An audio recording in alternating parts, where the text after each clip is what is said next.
ბახმაროში იაპონელი ტურისტი გააუპატიურეს. ძალადობის მსხვერპლი 30 წლამდე ასაკის ქალია.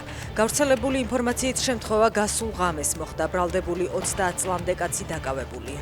დაპირისპირება თბილისის საქალაქო სასამართლოს ფოიეში. მანდატურებმა დაკავებული აქტივისტების მხარდამჭერების შენობიდან ძალის გამოყენებით გაიყვანეს. მოსამართლეები ივანიშვილის შეურაცხყოფის ბრალდებით თბილისის საკრებულოსთან დაკავებული 7 პირის ადმინისტრაციულ სახდელზე მსჯელობენ.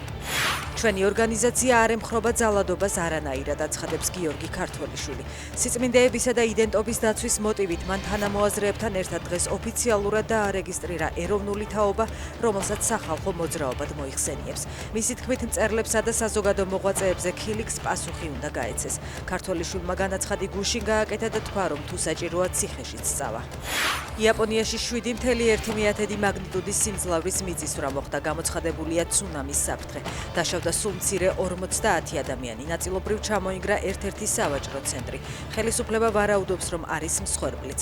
ეპიცენტრი კუმამოტოს პრეფექტურაში კუნძულ კიუშუიზე დაფიქსირდა. მოსახლეობას მოუწოდებენ სასწრაფოდ დატოვონ სანაპირო ზონები.